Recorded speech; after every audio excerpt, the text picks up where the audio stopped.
Yes. Okay. Welcome to the State Board of Speech Pathology and Audiology Board meeting. This is our hybrid meeting. First, we will play a short video about the meeting.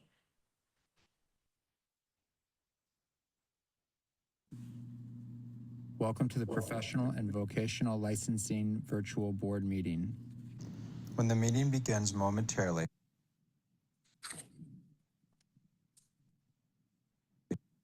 the chair will take a roll call, explain any specific rules for this particular board, and then move to public comment. The name of the board member will appear on the bottom left-hand corner of your screen.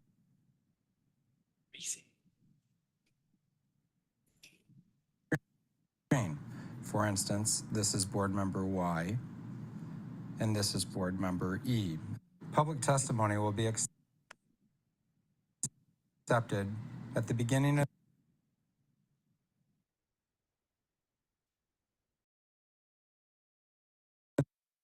the meeting and before each agenda item. You can indicate that you are ready to testify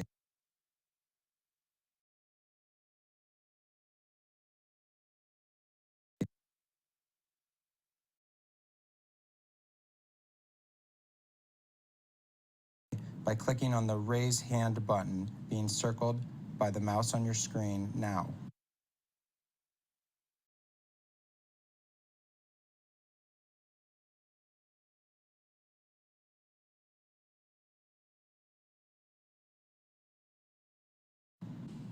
At the appropriate time,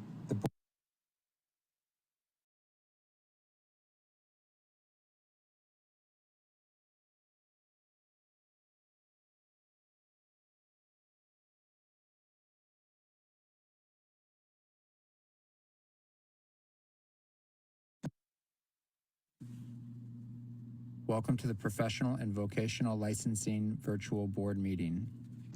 when the meeting begins momentarily, the chair will take a roll call, explain any specific rules for this particular board, and then move to public comment. The name of the board member will appear on the bottom left-hand corner of your screen. For instance, this is board member Y, and this is board member E. Public testimony will be accepted at the beginning of the meeting and before each agenda item. You can indicate that you are ready to testify by clicking on the raise hand button being circled by the mouse on your screen now. At the appropriate time, the board will recognize you to speak and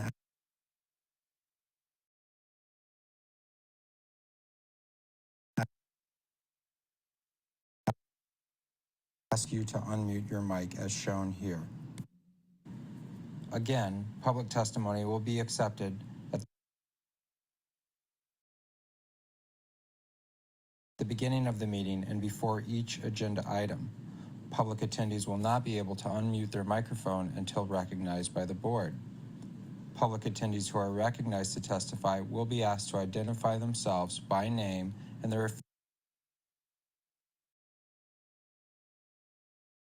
affiliated organization if applicable. Please mute your microphone when you are finished speaking, as a courtesy to others and members of the board.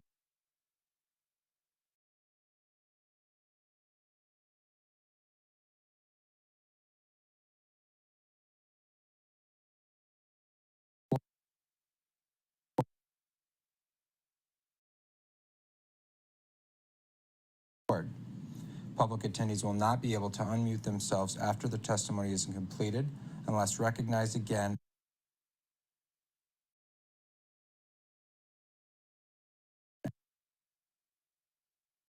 after raising their hand. At some point during the meeting, the board may choose to move into executive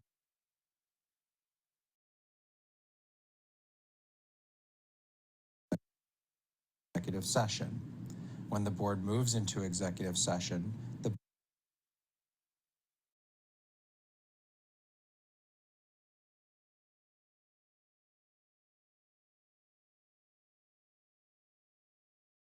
board members' microphones and video feeds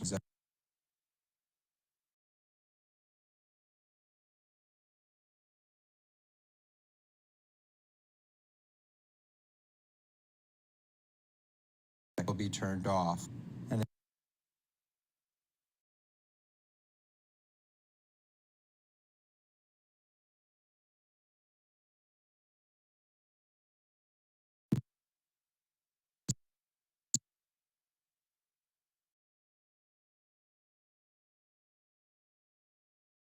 And video feeds will be turned off, and a similar screen as you see now will be displayed.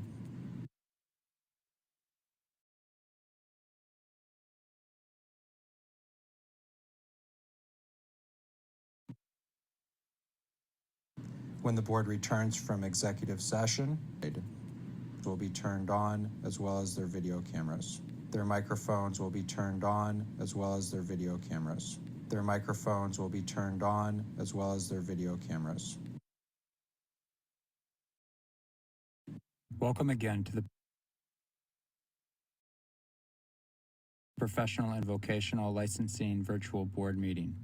At this time, the chair will call the meeting to order and take a roll call, as well as explain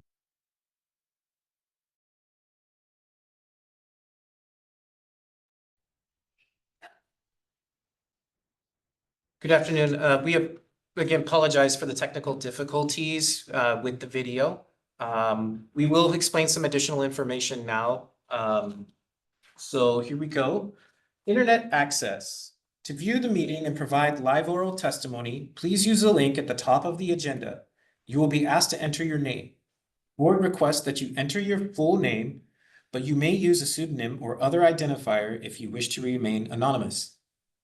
You will also be asked for an email address. You may fill in this field with any entry in an email format.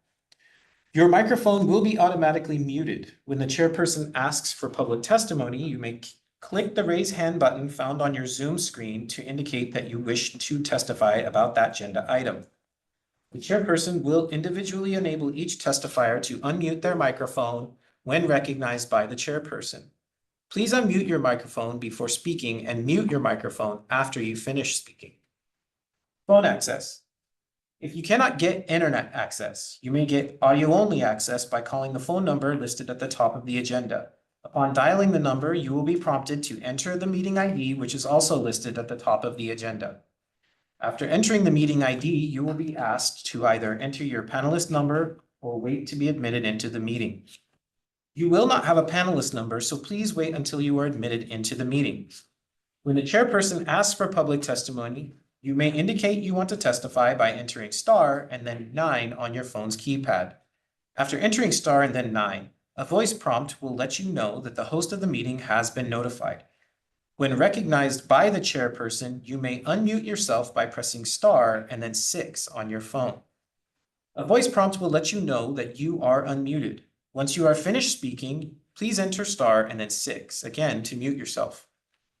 For both internet and phone access, when testifying, you will be asked to identify yourself and the organization, if any, that you represent. Each testifier will be limited to 5 minutes of testimony per agenda item. If connection to the meeting is lost for more than 30 minutes, the meeting will be continued on a specific date and time. This information can be found on the board's website, cca.hawaii.gov/pvl/boards/speech/meetings_scheduled. Instructions to attend the State Hawaii virtual board meetings may also be found online at the board's website. Okay, thank you. Let's call the meeting to order. First, we need to do a roll call. So when I call your name, please say present. Dr. Denby Rall, Vice Chair Audiologist. Present. Lorna Hu, Member Speech Pathologist. Present. Dr. Brian Chen, Public Member, Otorhinolaryngologist. Present. And I, Erin Foreman, Speech Pathologist, am also present. The meeting is called to order at 2:10 p.m. First item on the agenda is the approval of meeting minutes for July 30th, 2024. Do we have any public testimony from that item? Well, thank you, Chair. We do not have anyone wishing to provide oral testimony. Thank you. Members, do you have any comments? Would you like me to read it? Any comments or questions?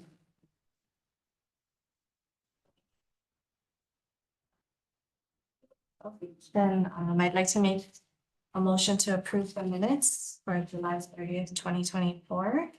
Second the motion. Excuse me, second the motion. Thank you. And the motion passes. Oh, are there any objections or abstaining? Are there any objections or is anyone abstaining? No. No. Okay, then it passes.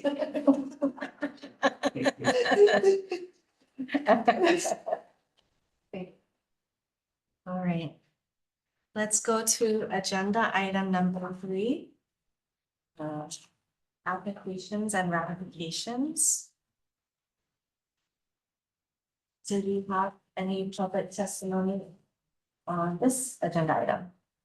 Thank you, Chair. We do not have anyone wishing to provide oral testimony. Yeah. All right, then I'd like to make a motion to. Do we have any comments, discussion about this? Okay, darling. Okay. Then I'd like to make a motion to pass the application ratification list. Second. Are there any objections or abstentions? It can be that it passes. Quickly moving on to agenda item 4. SLPAs and SLP scope of practice. This agenda item is for the board to review standards of certification or licensure for speech language pathologist assistants and speech language pathologists. The board may vote to form groups of 2 or less members to research matters related to the certification or licensure of SLPs, SLPAs, or both. Do we have any public testimony on this item? Thank you, Chair. We do not have anyone wishing to provide oral testimony. Thank you. Okay, this item I know we have some discussion. So I know that some of us at the last meeting, we were talking about the different roles and responsibilities of SLPAs. Is there anybody that wants to share out anything they found or? I know Lorna's done a lot of work in this area. Yeah, I mean, basically the SLPAs work under the, I guess, what would you call that? Supervision. And it goes under the licensure of the licensed speech language pathologist. I mean, I think that's a given. And they never work independently by themselves. I mean, they work independently, but all of the things that they do, yeah. And very little risk, like, nothing with swallowing or unless it's just verbal kind of instructions. No testing, no diagnoses, just like going in and following up with the plan that a licensed speech language pathologist has done. So really, you're just an assistant. Yeah. Is that your understanding? Yeah. Yeah. But it helps with caseload management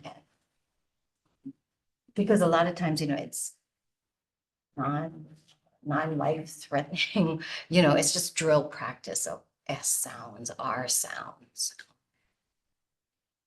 Yeah, I was looking on ASHA and they have a lot of resources.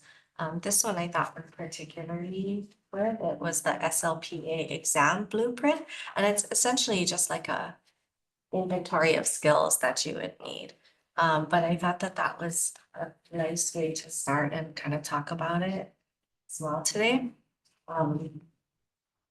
Some of the things that I thought that I think would be beneficial for an SLPA to do in Hawaii. It talks about assisting caregivers in completing case history or relevant forms, assisting during assessments, assisting if there's like translation or interpretation services, of course, under the direction of the SLP.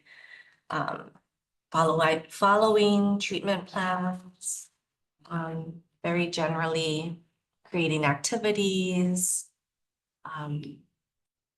providing the direct therapy under the treatment plan of the SLP. And in here they have language, speech, voice, fluency, cognitive, and pragmatic. They don't say anything about swallowing specifically. Then, and it talks about AAC as well, programming the AAC, providing support to family members possibly who is also supporting the patient with AAC. Keeping data, performing scheduling activities, checks on equipment, all of those I thought were really good. The one thing that I'm not quite sure that I agree with that ASHA has published is that they talk about administering screenings without clinical interpretation. Speech, language, hearing screenings, developmental screenings, and oral neck screenings. And I thought, I don't know that how you would administer this screening without, and then as an SLP, take that and then interpret what was happened. So I don't know that I would necessarily put that in specifics. We had to come up with what you can and can't do. Yeah, because they're the front line. If they're the frontline person looking at that, that would be kind Yeah, of scary. I agree. Yeah. And then I wrote some down of the nevers. Like the never assess or interpret assessments, never Right. design the treatment program. Never used instrumentation for screening and assessment because they talk about doing hearing screenings, which according to ASHA would include an otoscope, and I don't necessarily think that it's appropriate. And designing and advising on home programs without the SLPs like support. So I don't know if there's anything else you guys think about. I thought it was a pretty comprehensive list. There's a lot more in here. Yeah. And there's a lot of many states that have them established. I was not impressed, I was kind of surprised by the scope of practice section. It was really big. I was like, oh my God. So that would lead me to believe that, there's a lot of parameters to go over with SLPAs if the scope is that kind of extensive. Yeah. And therefore, to me, they need that kind of education, and it helps being in the school system for somebody coming in, not just with an undergraduate degree, but some degree of knowledge, basic knowledge of what they're doing, not being trained like on the spot, which is what is done. Yes, they just have a basic degree and they say, okay, we do this, but and some of them are excellent and end up going for their master's degree, but then you have some that are not capable. And I think the difference, right, is what is the skilled intervention that's being provided? So that's why there needs to be a bit of more oversight on that. Yes. So ASHA also has 3 different eligible pathways, which look pretty. Sorry, I did not make up. Oh. Everybody should have. Yes. That would be 45. Yeah. Yeah. I went on an additional page that goes into a little more depth, but basically they're the 2-year program, the bachelor's, and so the degree with the little coursework. And then there's some other prerequisite courses that ASHA puts out, I guess, that they can do. And then the field work. So they're all programs online. Yeah. So that would be awesome too. Now, Christopher, Yes. this would be an unlicensed, correct? Well, right now, they are unlicensed SLPAs. I think that last meeting, I had brought to the board that, you know, you would have to probably pass legislation that would modify a speech pathologist license to, say, retain three slippas. Otherwise, yeah, then they would be just completely unlicensed. And in that other case I was describing, we were talking about California and how they don't license that. They're sort of like certified or something like that, registered. Sure. Maybe And that, so we go that route. we don't really have registration here. That's kind of the problem, is it's like licenses or certification, that's like type thing. And so we have to decide if registration is certification. So we have to figure out what terms to use, because they will, they have specific purposes. So if it's registration, we don't, I mean, we don't really have registration as it pertains to practice. So it's like, at least for speech pathologists, right? It's just license, provisional license, or you're not licensed. So the choice for the term provisional license is meant to indicate that this license is meant to come right before the big one, right? So it's not a what should we call it? A limited license, for example, which might be for someone who just wants to continue on a limited, like maybe a SLPA would be limited licensure, for example. Or it could be seen that way. So we have to figure out one, what would, let's do it in terms of licensure, even though that's hypothetical and maybe not what is needed for SLPAs, but let's talk about a license for SLPA. We would need to identify what we're licensing. So that's kind of what we're doing today, right? The certification or the type of education that would be needed for that license. Then we need how that functions within like the bigger scheme of things, right? So like, will this be licensure also in DOE or exclude DOE and you get a position in DOE? You know what I mean? And then all the private schools get the licensure, right? For example. So there's kind of a lot to go through because we haven't even touched scope.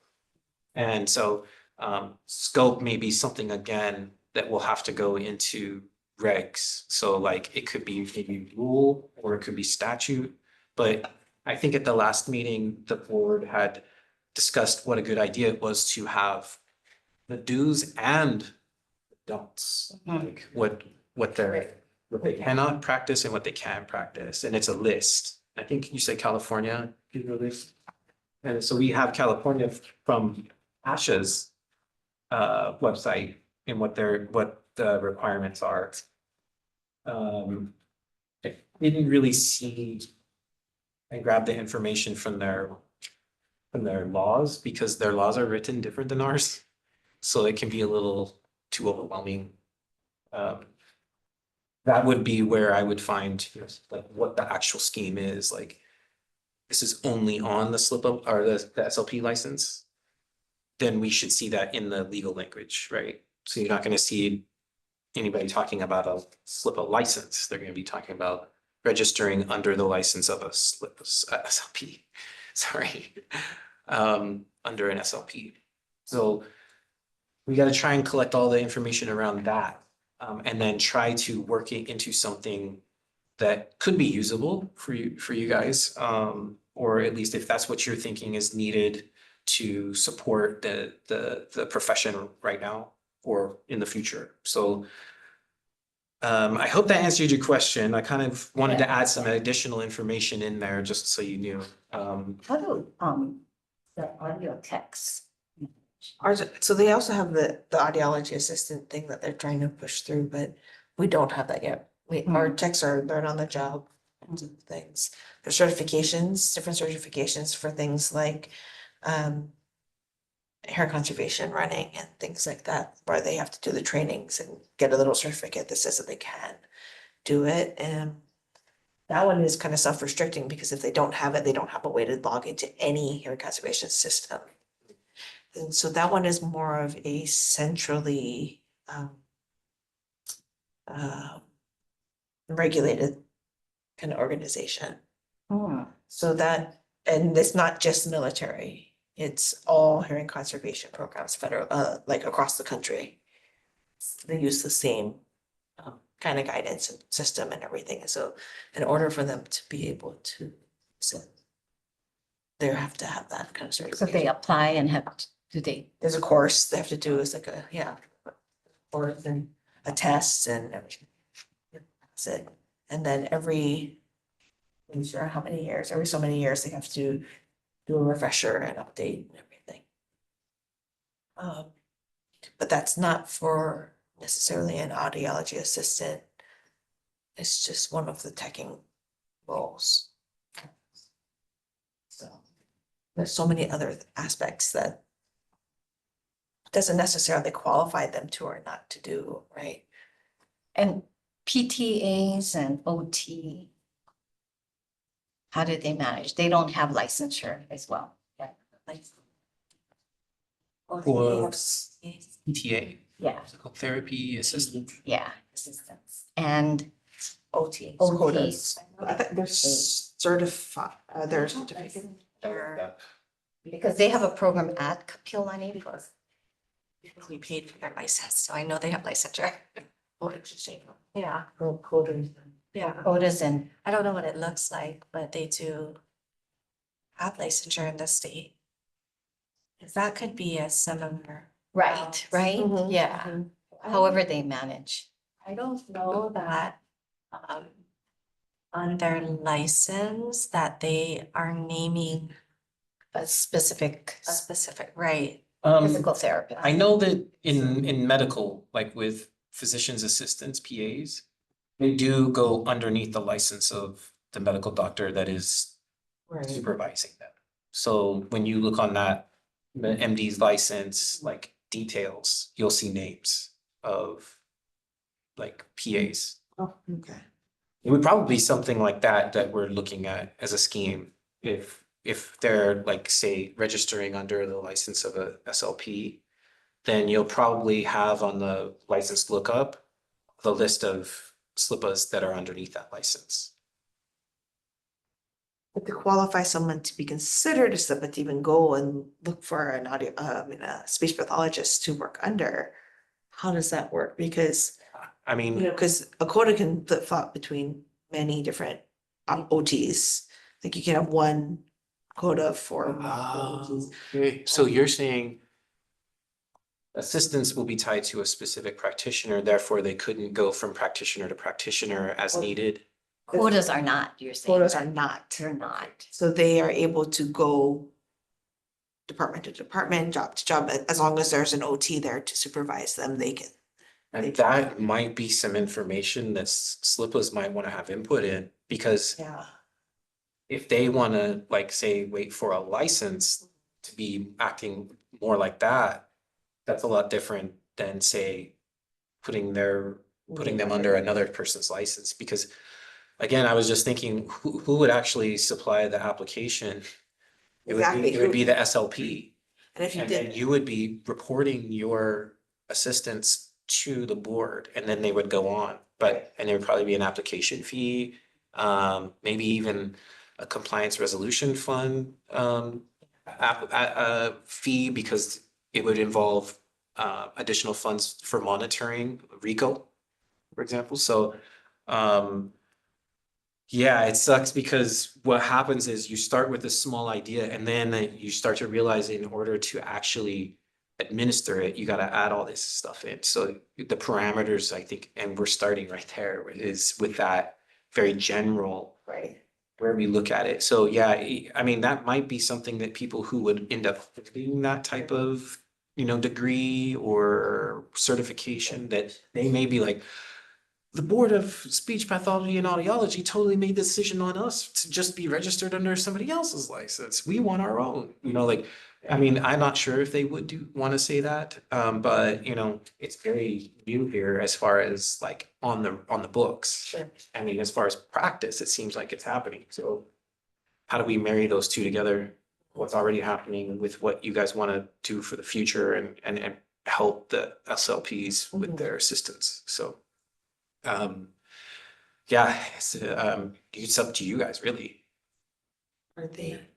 I would think if I were a SLPA, I would want my license to stand alone. And it would be up to the organization that employs you to make sure that you have a supervisor. Because of being able to go to different locations or, you know, different settings, work with multiple agencies. Because right now, and just this going back to the provisional, does our provisional license, I know we turn in a form that states who the supervising SLP is, but is that logged in? Like, oh, Wait, I have to double check, actually. The SLP might be on the provisional, But but not, not the other way around. not other way. So you wouldn't see an SLP with an SPP license. Yeah. Even if they're just the supervisor, yeah. I think that if we can look at what OTAs and PTAs do and maybe not this something similar, yeah, I've already set up. Right, and it's well, it's gotta be well. Keeps going. yeah, because they've been there forever. Yeah. In fact, I think that's the difference between an occupational therapy assistant and a CODA, the certification process that they go through. Yes. What was oh yeah, sorry, PT. It's CODA. Certified OT, occupational therapy assistant. Oh, different than OTA. That's like a license. Yeah, there's like a certification that they go through. Yes, there's something. Yeah, because anybody can, Quotas at Triple. there's quotas at AAA, but, and there are just OT techs as well, but the quotas get paid differently, have different responsibilities, et cetera, et cetera, et cetera. So, So you know, because they have to certify for it, right? They have to test for it. this certificate for SLPAs through ASHA, Mm-hmm. looks like it costs $249.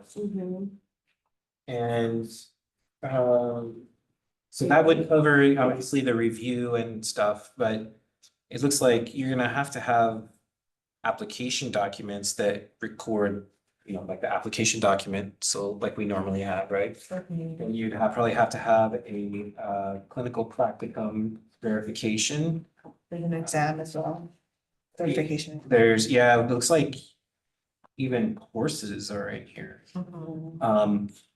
So I mean, there might be also a requirement for confirming that you've taken these courses, for example. So that's an additional Yeah, it says you have to send all of it review in. document, yeah. Document reviews and. There's education modules that they have to complete. And then also, you know, your transcripts and stuff, so. Typically, we would probably be asking for the same stuff if there was a license. And so there would be a license application fee, which is usually $50, and then there's the license fee, which would also include part of like that application process, but it's really meant for the license fees for the 2 years that, or the years that the biennium that you're in. So, you know, it could be that much. It could be more. I'm really not sure. They would have to calculate it all out, but a license for a SLPA could end up being somewhere around like 200 or something like that. I mean, obviously it won't be more than a SLP. Right, Probably right. shouldn't be. But it could be just as close if we're talking about somebody who's standalone and they gotta be also contributing to that compliance resolution fund because RICO will be involved if there's any complaints and things like that. So We do it well, you know. Right? Yeah. so and it's just I have to like you know, caution just a lot of licensures have passed recently, so I don't know where the legislature's at for any additional. So one thing that really does help with those kinds of processes though is figuring this stuff out ahead of time. Sure. And also that means including like associations and even DOE so that everyone has already discussed it. So that when you go to the ledge, yeah, it's a little, well, like, at least as clean as it can be, yeah. So there, you know, if you go in like just rough, right, like rough draft style and go in there, you may not see anything go out, you know, and I'm not saying you as the board, sorry. I just meant in general, hypothetically. The board itself would probably not because this isn't an administrative bill. I mean, you know, we'd have to wait to talk to Chris, see if the board could just try and have a bill introduced, but more times than not, that's kind of contrary to practices. But other than that, you know, like it does seem like this would require legislative amendment. And possibly rules. Because in the long run, it would help overall speech pathology practices within like long-term care facilities, you know, some of them low risk, but you know, more cognitive kind of. Okay. And I'm not Yeah. sure like what the difference of bill that would establish licensure versus registration under a FLP license would be, like, as far as anything. You really just have to put it out there and see who's interested. But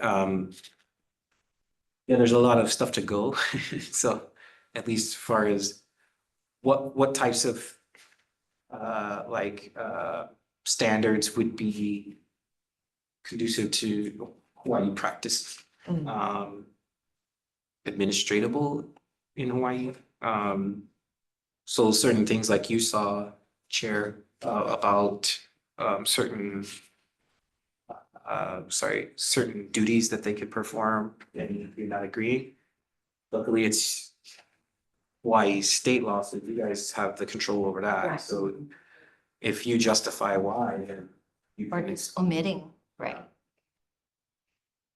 The real question would be is if that's in place for a reason, what else would be affected if it gets taken out? So we just have to make sure that we take a look. It may be nothing. But that's kind of like what our AG is for, to help us with that kind of.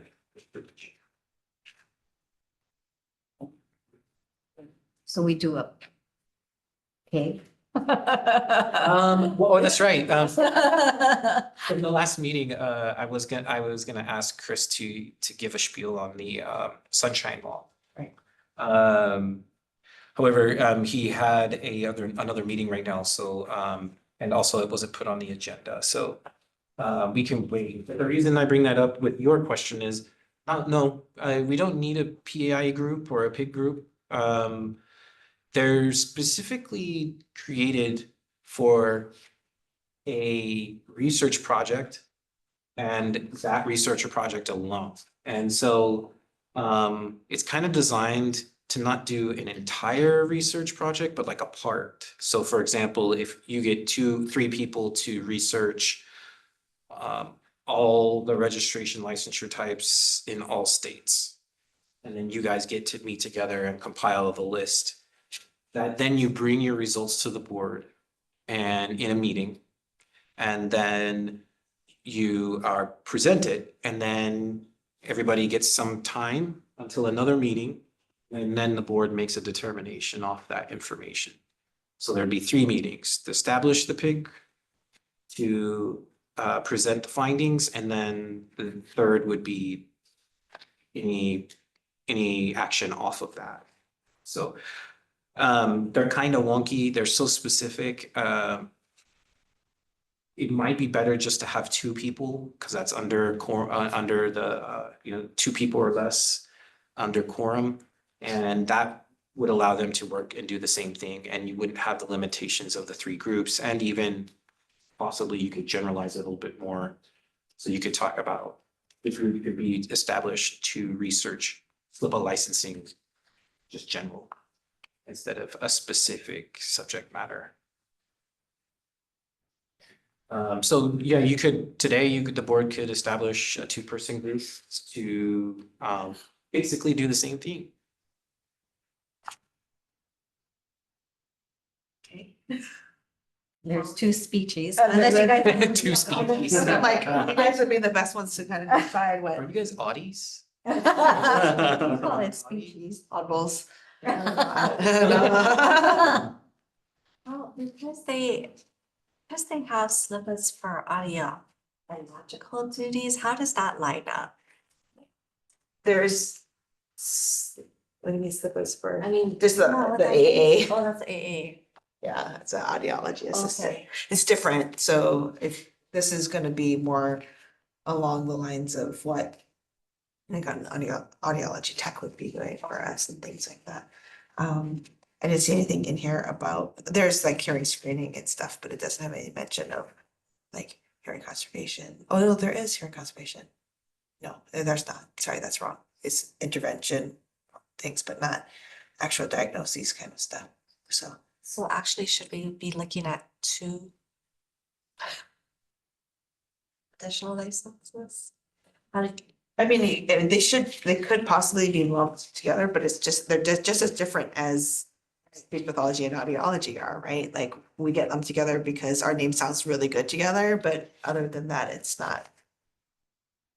Yeah, that would probably be the case that if we designate speech pathologists away from audiology, then we would probably see 2 license types for audiology and then 1 for SLP for assistants, I believe ASHA splits them as well. right? So it's because they are completely different, totally different. they're completely different, like preparations and what they'll be doing is totally different. Yeah, knowledge. I mean, administratively, it's easier to place them underneath a SLP license or an audiologist license, but you lose that. That's what I was gonna say. Yeah. Portability. Well, yeah, and also if you have to depend on the person, somebody to put you under their license, then you have a lot of downtime between jobs because now you have to wait for somebody else's thing to clear before you can, Would, I don't think this will work, but I'm just like brainstorming here, but would a clinical director have a license for SLP or audiology? Would they have some other, would like an MD or it something? would depend on the clinic.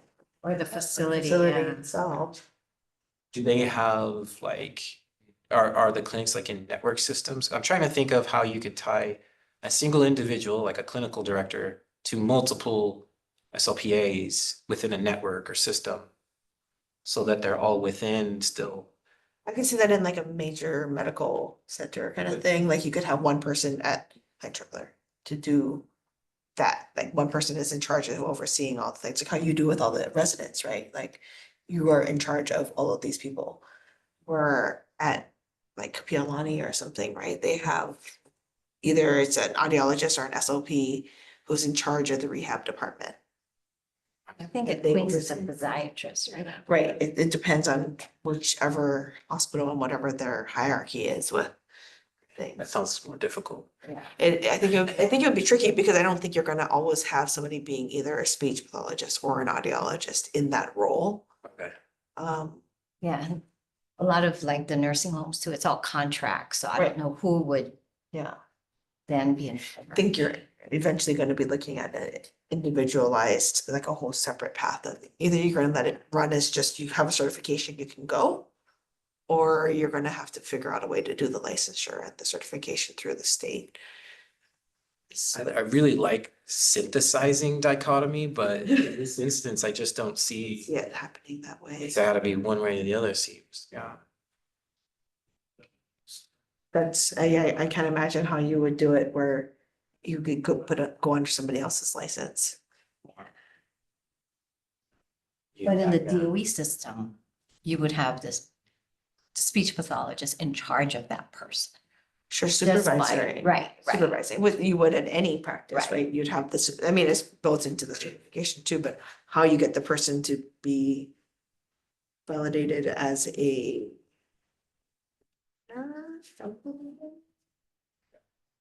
they're not really, it's hard to.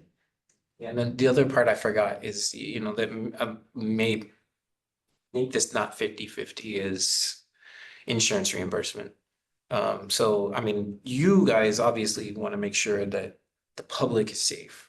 And that consumers are entering into, like relationships with with the licensed practitioners. And it's ethical and I think type stuff, right? So, I mean, I don't like I was going there somewhere with that thought, and let me see if I can get it back. But I don't think there's any way even to have 2 licenses tied to one registered person. Because how would you know at any one given time who they're with? How would that affect if there is discipline, one license and the other? I don't think it would work. It's just gonna be one and then branch out underneath, like dentists, for example. I think, and when it comes to billing and things, it's gonna come down to co-signing and basically having the right kind of billing things done. So if like us SLP has a list of, or say 3, they would have to review all of the billing for those 3. of them, yeah. So how much time does that take? Versus would a SLPA be entering their own billing if they had a license? Or would the site or the SLP still be entering it? They would approve it at minimum, right? At They minimum. can, Enter, but not, and then approve the license, SLP or. because they don't get an MPI. Yeah, they're not independent. They're not gonna be independent. They're not independent practice. Assisting. Okay, so they're always gonna have a cosign or They'll something. always have to have a cosigner Okay. for insurance, which I don't think is that big of a deal if it's, as long as it's acknowledged by the insurance companies that you can have an assistant, which I believe can, right? I think under provisional license, right, they can bill. Yeah. But Professional, this they is can. different. This isn't really licensure for, Yeah. This is just providing. that's why the term licensure always kind of throws me off when you start talking about licensure versus certifications. Certification to me is something that still requires oversight. Where licensure implies autonomy, Like, yeah, you're like a journeyman. you know, right, so, right, which I think could get out of control if you're gonna start doing that kind of a thing, but is there another term for things besides licensure that you can use? Besides certification or? There's really, honestly, it's very smooth. It is, right? Because a lot of them are like, Venn diagrammed, they have overlapping purpose. So then it's even like makes it that much harder. But we usually go with trends. So like whatever's set as a precedence here. So if like say registered is the Right. term, then we may use that because it's just. To me, that sounds better than licensed. Oh, yeah, we would not, Yeah. the licensed term would only, I think, be used if they were actually licensed, just like any other licensure. Yeah. So if it was like a permit or a temporary, it would not be called a license or. Yeah. Always a certification. We need do stuff that. Yeah, Yeah. yeah, where registration is, sounds to me like, okay, yep, we know that you're doing things. The state says, yep, go ahead and do it, but you're not working solo. For physical therapist assistants in Hawaii, I think it's a license. It is a license? Yeah. And that's the thing, like the OTAs and the PTAs, they've been licensed for a while, so. I think it's the dental assistants that are not. So there's the dental hygienists and the dental assistants, and I believe it's the assistants that are underneath the dentist's license. So can PTAs bill independently? I don't know. This is just application you see. Yeah, we can, For our processes, They the cannot. PT has to approve their logs I mean, I to. guess as long as whatever your license spells it out, right? But it just feels weird to hear license. Christopher, it's Rochelle. hi, Rochelle. Hi. Okay, so billing is not in the statute for PTAs. Oh, yeah, we have PT. I mean, Michelle is the Oh, leading there you executive go. officer for PT, but she and I handle PT together, but. Yeah, I'm sorry, Rochelle, I totally forgot to look at It's that. okay.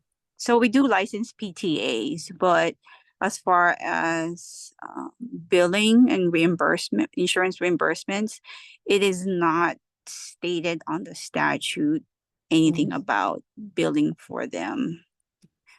So I think it's also dependent on the insurance companies, right? Their code. So that's why I was wondering if we had some information on that, because it probably, I mean. Somebody's gonna have to either click a button saying, I agree. Right. This information, this assessment, or not assessment, sorry, that's the wrong term. For another slip up, but like duties. Versus You have to do more on the other end if they were like underneath your license. So do you have to do more for your billing? Or is it equal? Is it exactly the same? You know, that might, those are the, Write all the coding and then you have to put the bill, do the actual right. charge, I mean, right? if the idea behind the license for you guys is to alleviate the SLP and the audiologist from certain duties to allow them to do more, then you don't want to make the system that much harder just to manage. Sure, of course. Almost exactly the same so that it can keep growing, but Co-signing on a billing thing is not difficult now. It's kind of hard to do. I don't think it takes almost any time at all. So to me, it's worth it to have that assistance.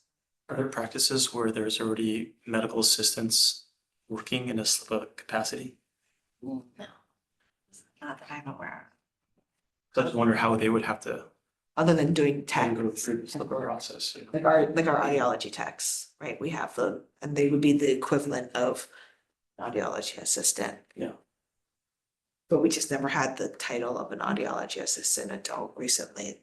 So I would assume it would be similar where they can independently work, and then we have to co-sign and make sure that they're doing everything legally and not, yeah, but it all goes under us for billing. Do you guys have to sign off on all of like PA stuff? No PA stuff.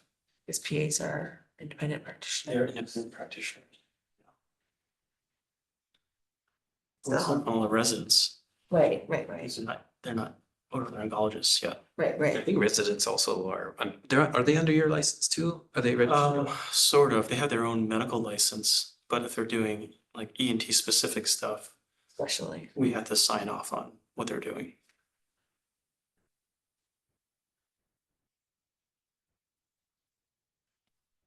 I think as long as you spell it out very clearly about who's in charge of billing. That component isn't too. You might be able to do that just by the structure of the language. Right, exactly. For example, like if you have to have yourself tied to a licensed SLP in some way, even if you're like, say, journeyman level, Right. that's still gonna be the person probably. Well, that might just putting it in there that you cannot do your own independent billing. When you put your cans and cannots, right? Right. I mean, maybe we can look at other states and see how they do for that particular Sure. part of it, yeah. I mean, it may just be as simple as they try, but then they get the pushback saying, no. Yeah, sure, it's one. Yeah, right. Yeah. Okay, so moving forward, so we will have the two of us, Lorna, you and I, gonna do more, a little research into this and get our. That's what do we have, our next meeting is gonna be next year, it's. Yes. Right now, it's tentative. We haven't finalized the schedules. I do have you guys, I think, or February. no, I think it's the last week of January or the second to last one. The reason I'm doing that is bill introduction for the legislature ends like the second to last Wednesday, I think it is, of the month. So I try to file my agendas after that, so I can put every single bill related to speech in that agenda. And then you guys can get your positions at that time, and you won't have to try and reconvene multiple times if we have like a bill moving. So yeah, it will probably be like around end of January and stuff. But with regard to you guys' group, I'm not sure if you need to establish that officially by a vote or not. So maybe you should just establish by a vote a person group to research SLIPA licensure, and then the board can vote on them. We need a motion. I guess a motion to establish. What you said. Yeah, what you said, a This- two-person group or, SLIPA research. yes, SLIPA research. Okay. I make a motion. I'll second that. Okay. All in favor? I'm sorry. That's my line, Lorna. Are there any objections or abstentions? We don't have room. Okay, all right, so I guess that motion passes and then we will report at the next meeting. Cool. Okay, on to the next agenda item, which is our next meeting, which is to be determined. Yeah. Likely again, a hybrid meeting. We hope to, but hopefully we'll have the schedules out before the beginning of the year, obviously, but hopefully close to now. Okay, and then I guess on to our last item, adjournment. We adjourn at 2:56 p.m.